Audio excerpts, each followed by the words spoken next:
سورة الأعراف تقریبا 59 نمبر آیات دی. دې ځای نه واقعات یو څو درته الله رب العزت ذکر کوي چې ستا ذهن ته دا خبره ښه درکوشي. امثله مثالونه درته الله رب العزت ذکر کوي چې دا خبره تا په قرآن کې مو وي، عقلي دلایل هم درته وي. اوس درته مثالونه په دنیایي زندګۍ کې پېښ کوم چې چا داسې وکړو نو هغې سره مې دا معامله وکړه او چا نیکي وکړو هغې سره مې دا معامله وکړه. هغې کې دي واقعات سیدنا نوح علی نبینا علیه الصلاة والسلام. نوح علیه الصلاة والسلام نوم یې و اصل دې راغلی دی د سیدنا آدم علیه الصلاة والسلام نه پس 1050 کاله پس په یو قول سره 1050 کاله پس یا دې راغلی دی 2850 کاله پس 2856 سال بعد د آدم علیه السلام نه راغلی دی یا 826 سال بعد راغلی. دا درې والا قول شو.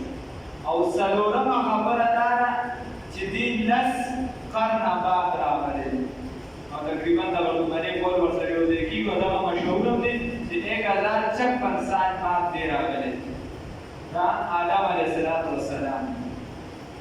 بیا خپل نوم په معنه کې چې د ده اصل نوم څه و نو څوک وایي چې د ده اصل نوم و سکن، لأن الناس سكنوا إليه بعد آدم عليه الصلاة والسلام. ځکه چې د ده سره به خلک کېناسته یې به ورسره ناسته پاسته کول، هغوی ته به آرام او چین سکون میلاوېدو. بس د آدم علیه السلام نه هغه نوح علیه السلام په شان شخصیت. او یا د ده نوم شاکر، د نوح علیه السلام نوم شاکر، او یا یې نوم یشکور، او یا نوم عبد الغفار. نوح ورته ویلی شي چې ده به ډېره زیاته عاجزي زاري کولو، الله ته به د امت لپاره ډېر زیات جړل. نوح د نوحې نه دی، نوحه کول ویل فریاد کو ډېر زیات الله ته به جړاګانې کولې. 900 کاله چې دا د امت ته تبلیغ کړی. ګوره الله د نورو پیغمبرانو تذکره داسې نه ده کړې چې پلانکي پیغمبر دومره وخت چې دی تبلیغ وکړو. د دې اشاره داسې کړې چې د تبلیغ مدت یې ښکاره کړې ده. نو مطلب دا چې دې کې اشاره داسې راځي چې الله رب العزت د ده هغه د تبلیغ هغه وخت ته اشاره کوي چې دومره وخت یې تبلیغ وکړو، خو بیا هم دومره کسان د سړي زامن شو دا نور. بیا د نبوت په څومره عمر کې میلاو شوی؟ نو یو قول دی چې د 40 کالو په عمر کې دی پیغمبر شوی، بل قول دی چې دی د 50 کالو په عمر کې پیغمبر شوی، او بل قول دی چې 415 کالو دی، 400 او 465 سالو دی چې د پیغمبري میلاو شو. خو دا لومړنی قول چې دی دا غوره دی د 40 کالو په عمر کې اکثریت پیغمبران راغلي دي، اکثریت. بیا د دې دته اول په حدیث کې راځي الله رب العزت وایي چې ته ما اول رسول جوړ کړی. رسول چاته ویلی شي؟ خلکو د نبیو د تاریخونو د نبیو د رسول په تاریخ کې هم خلک یو تاریخ ته ودې کې بلا کیسې دي نن هغه سره چې راوالي وسم نبی څه ته وایي رسول څه ته وایي. یو آسان عام فهمه تعریف یې دا دی چې نبي هغې ته ویلی دي چې د الله رب العزت د طرفه پرې وحي راشي، د الله نه پرې وحي راشي. او رسول هغې ته ویلی شي چې نوي شریعت ورته میلاو شي، چې نوي شریعت ورته میلاو شي. بس د آدم علیه السلام نه چاته نوي شریعت نه و میلاو شوی. الله رب العزت د مسلم شریف حدیث رسول الله صلی الله علیه وسلم فرمایي چې الله رب العزت د نوح علیه السلام متعلق وایي یا نوح انت اول الرسل الى الارض، ته اول پیغمبر یې په ځمکه، د اول رسول یې په ځمکه باندې. یعنې لومړنی دغه نوي د شریعت حکم چې دا د ده طرف ته راغلی، دا ولې دې واضح ساتي. بنیادي په دې کې نقطه دا وه، دې راځي بیا چې کوم د نوح علیه السلام تذکره راځي نو هلته به صرف د طوفان نوح تذکره لږ په تفصیل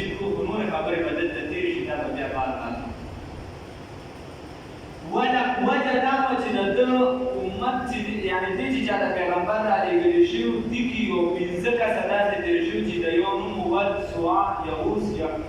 یعوق او نصر دا 15 کسه پکې تېر شوي د دې متعلق د ابن عباس رضی الله تعالی عنه قول دی چې دا نیکان خلک په دې کې څه خلک په دې قوم کې ود او یعوق او نصر وغیره دا څه وو وروسته باندې یشتمه کې ذکر را روان دی دا الله نه دې ورسېږي دا څه شي دی دا په دې کې بزرګان او بعضې وایي چې نه په دې کې دعوت چې دی لکه شاه عبدالعزیز رحمه الله په تفسیر عزیزي کې وایي او ابن حجر اسقلاني رحمة الله علیه په فتح الباري کې وایي چې دعوت چې دا پکې ادریس علیه السلام او د ادریس علیه السلام متعلق دي چې دا ادریس چې دی دا نوح علیه السلام په نیکونو کې راځي دا د پلار نیکه نو چې کله دغه 15 کسان په بزرګان یې یو پکې پیغمبر شو نور صحابه شو وغیره که دغه شان یې چې کله دوی وفات شو دا 15 کسان نو دې قوم کې یو غم پیدا شي او روحاني طاقت یې په کمزوري کېدو شروع شي نو دوی به ډېر زیات خفه ودي بس چې کله به خفه و ناست به و غمجن نو او مشران یې خاص کړ دا شیطان چې و دا هم ته د بجلي او خرابېدو کې کړی دی ورته د بزرګۍ په جامه کې راغی او کېدای شي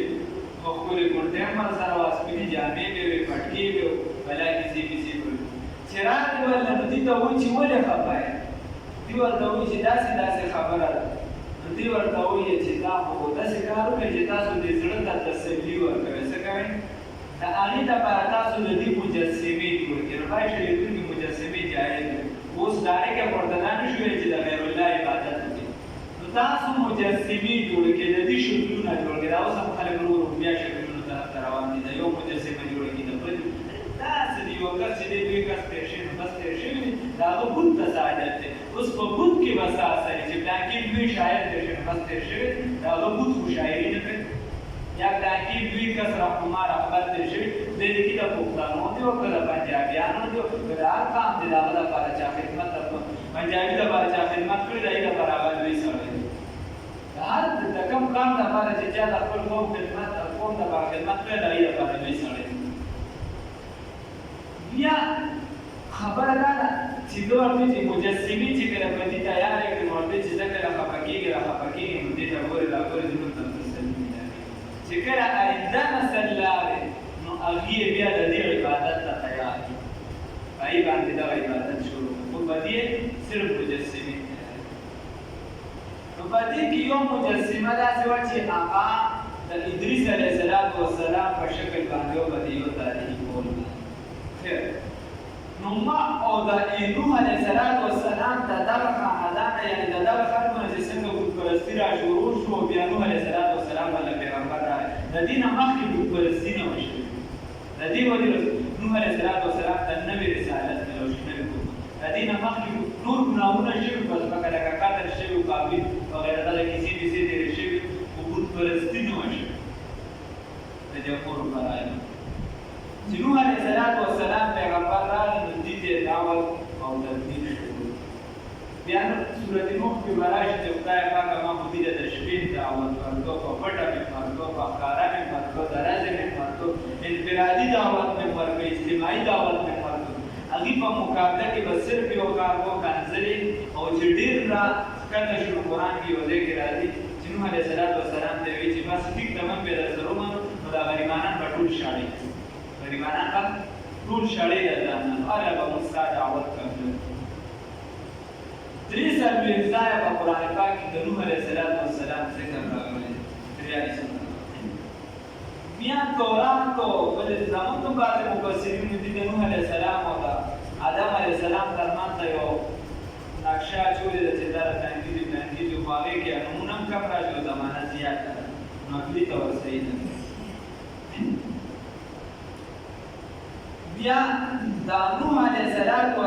چې ده به چې دا دعوت او تبلیغ ورکوو هغې به مقابله کې ده بیا دې بیا تنګ و د ده سره چې چا ایمان نه وړي چې بیا کمزوري خلک وو هغه به یې تنګول هغه به یې هم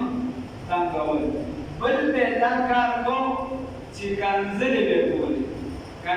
یې کولې بد رد دی بله به یې دا خبره کوله چې د همیشه به چې یې تذکره کوله نو ده ته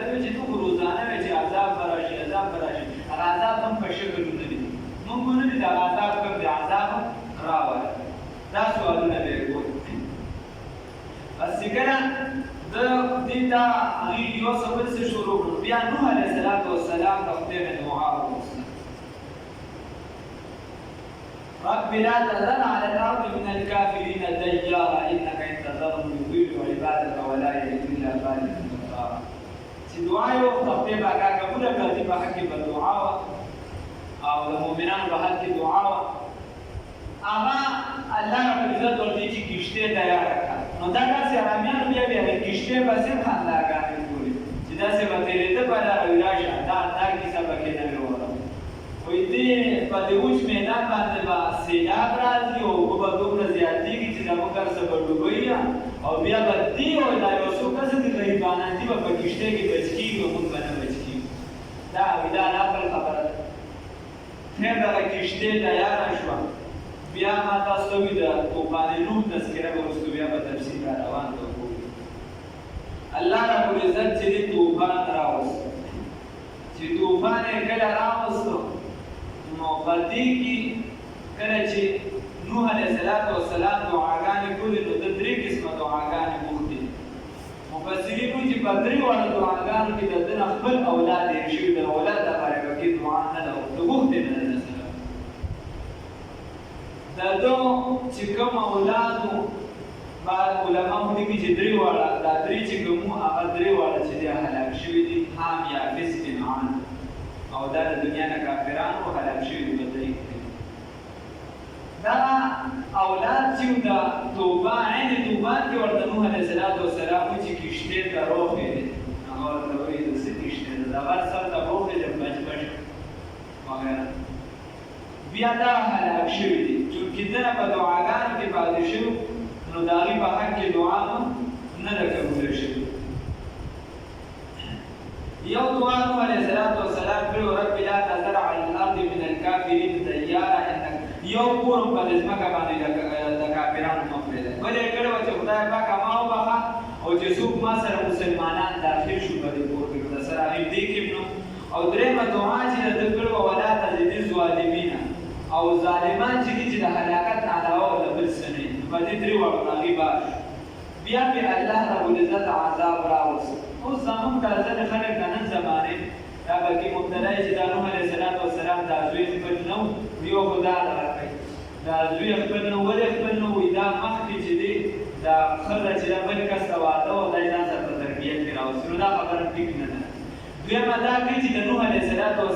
په ښځه باندې بیا الزام لګوي او بلکې په دې کې بیا لوی خلک دا دی نبي صلی عبدالوهاب نجار لوی خلک دی هغه وایي چې ګوره چې کفر کولی شي نو دا هم کولی شي نو دا خبره یاد وساتئ چې د پیغمبر ښځه کفر کولی شي کافره کیدی شي خو زناکاره نه شي کیدی بدکاره نه شي کیدی ځکه چې دا کفر چې دی دا د عقیدې فساد دی او زنا چې ده دا اخلاقي جرم دی دا اصل بیا په معاشره کې خلکو سره سترګې نه شي راکولی چې څوک د زنا طرف ته ځي نو دا اخلاقي جرم دی دا د پیغمبر په ښځه کې نه شي جمع کېدی لکه بالکل مثال یې دا دی چې په عایشې رضی الله تعالی عنها باندې الزامونه ولګېده کافرانو پرې ولګول هغه بیا پاکه ثابته شوه صحابه هم پکې ده ځینې پکې چې دی د سادتوب د وجې ورته راګیر شو او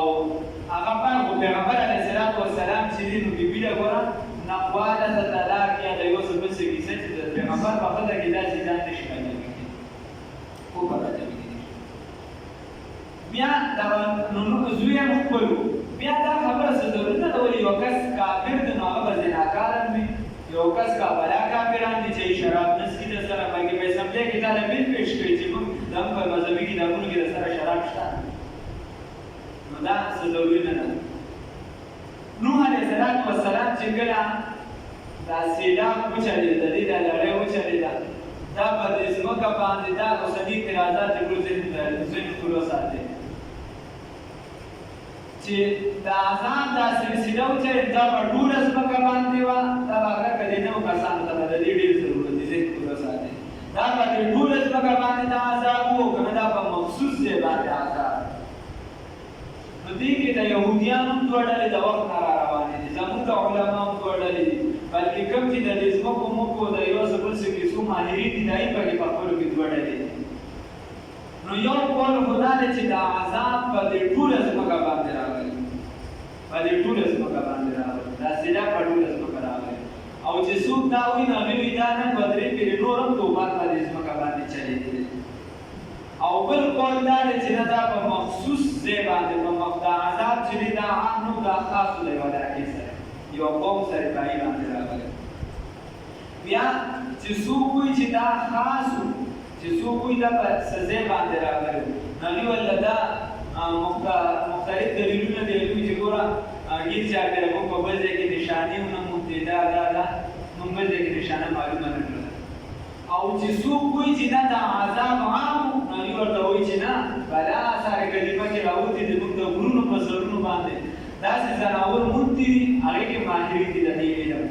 موږ به داسې ځناور موندي چې صرف په اوبو کې پاتې کېدي شي په بل ځای کې یو لحظې هم نشي پاتې کېدی. هغه موږ د غرونو په سرونو موندي دي او داسې غرونه چې هغې سره نږدې سمندرونه هم نشته. نو دا موږ په هغې سرونو باندې راپیدا کړي دي. که د عذاب عام نه نو بیا هلته کې دا رقم دی نه. خیر په علماو چې بیا کوم تطبیق کړي د هغې خبره راځي ده نو هغوی وایي چې خبره مضبوطه ډېره د دې ده چې د عذاب چې دی دا مخصوص د یو ځای سره مخصوص و. البته دا خبره پکې ده قرآن هم دقسې پرېږدي ده که د عذاب د یو ځای سره مخصوص و نو دا امت هم ډېر نه و خور شوي. دا اکثریت د قابیل اولاد و اکثریت د نوح علیه السلام خاندان دا قوم چې د قابیل اولاد او دنیا لا دومره نه وه خپله شوې بس دا په دغه مخصوص ځای کې راغونډ دنیا لا دومره نه وه خپله شوې دغه خبره ده پکې. بیا دا کښتۍ چې کله ودرېده نو قرآن چې دی هغه صرف مقصدي ځای راځي دا په جودي غر باندې ودرېده. جودي غر اوس جودي غر کوم یو دی نو جودي غر په تورات کې دې ته ویلی شي د ارارات یو کیسه ورته ویلی شي چې د هغې سلسله ده. نو دوی وایي چې دغه غرونه دا د دجله او د فرات په منځ کې د ارمینیا د ویښ نه دا دواړه اوبه راوځي او په دجله او فرات دا راروان د دې په منځ کې بیا د غرونو دا سلسله ده. او دا جودي غر چې دی چې کوم ځای کې بیا جال دي یا سرمیلاویږي نو هلته کې یو غر دی او د هغې په څوکه باندې تر د سکندر اعظم پورې کتابونه لیکي چې هلته هیکل هم او څه د عبادت چې د هغې کوم مخصوص ځای هغه هم پرې موجود و. نو لهذا په دغه ځای باندې د کښتۍ بیا ولاړه ده او نوح علیه السلام بیا دغه ته چې د دې نه راکوش سره د خپل قام دي بچ شو او نور کافران په دې کې ډوب شو. اوس دې کې یو څو خبرې د دې نه زده کړو. یوه خبره خو دا ده چې د دې واقعي ذکر ګوره قرآن کې 1400 کاله چې وړاندې راغلی او څنګه چې په مضبوط راغلی داسې په یو کتاب کې تورات دی خو هغې چې څومره د هغې نسخې دي نو په هغې کې خپلو کې شدید اختلاف دی په منځ کې یو برخه یې بل برخه یې بل برخه. نو قرآن پاک چې دا داسې کلام دی چې د صرف مقصدي ځای راټوکلی. دویم نمبر د هندوانو په کتابونو کې هم د دې تذکره شته. د چا په کتابونو کې؟ د هندوانو په کتابونو کې باقاعده د نوح علیه السلام ته پکې نوم راغلی دی. صحیح یادس ورته ویلی شي. او بیا دا طوفان ما تاسو ته خبر وکړه چې هغوی چې د یو ځای سره خاص و. بیا چې کوم اسرائیلي روایت هم مفسرینو رانقل کړي نو هغه اکثریت په دې ځای کې صحیح دی. او بیا دا سمو چې په جودي غر باندې ولاړه وه او دا د ارارات یوه حصه ده او د دجلې او د فرات په منځ کې راځي د ارمینیا د ویښونو. او یو مسله ترې دا ثابته شوه چې کله دعا کې نو د بچو دپاره به پکې دعا کې ګوره دعا کې بچي پاتې شو نو دا حالات کې په ظاهره خو د هغه خاندان ښکارېده اګر که کفر او د اسلام کیسه خو ځان نه ده خو په ظاهره داسې ښکارېده نو د هغې باره کې بیا دعا قبوله نه شوه چې کله د طوفان وخت راغی نو چې څنګه ځان دپاره سوال دی د خپل نسل دپاره به دغه شان سوال دی. بل چې کله په دنیا کې عام عذاب راشي دا خبره یاد ساتئ او دا عذاب د پیغمبر د نافرمانۍ د ودې او پیغمبر موجود وي نو بیا به صرف په کافرانو عذاب راځي په مسلمان باندې راځي. او چې کله پیغمبر موجود نه وي او عام عذاب راځي نو په هغې کې به وچ لانده ټول سوځي هغې کې به بیا دا نه چې دا نیکوکار دی دا بدکار دی چې الله دې نه راولي الله دې نه چې په یو ملک عذاب راځي یا په یو علاقه راځي په دې راځي نو ټول به بدبخته کېږي الله دې وساتي او بل دا چې د حرام صحبت چې دی حرام صحبت چې دی هغه دومره اثر وکړي چې د پیغمبر زوی د پیغمبر نه شو د کافر شو د پیغمبر زوی د پیغمبر نه شو او د کافر شو دا د حرام صحبت چې دی شاعر وایي فسرینو بابدا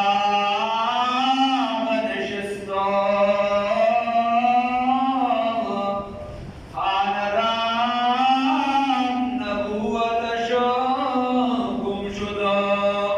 وی د نوح علیه السلام زوی د بدو سر کېناستو نو د نبوت خاندان ختم شو د نبوت خاندان ختم شو سگی اصحاب کهف وینه کا گرفت مردم شدا وی سپیچو دا اصحاب کهف وی آغا دا نیکانو خپیه یو سور از راکی ککڑی دا آغی سوگیداری اکلا نو دا آغی نساڑی جوش دا آغی تذکرہ با قرآن پاک کرا دا وی صحبت صالح ترا صالح کندا صحبت صالح ترا صحبت د نیکانو باندې نیکانو ته ورسوي او صحبت د بدو چې د بدو سره ناسته کې نو دا به بیا څه وکړي دا به بدو ته ورسوي بل ظاهري اسباب دا خبره ته معلومه شوه چې دا د توکل خلاف نه دي ګوره پیغمبر د زمانې دی دی به ورته وایي کښتۍ جوړه کړه څه وایي ورته کښتۍ جوړه کړه نو ظاهري اسباب چې دا د توکل خلاف نه دي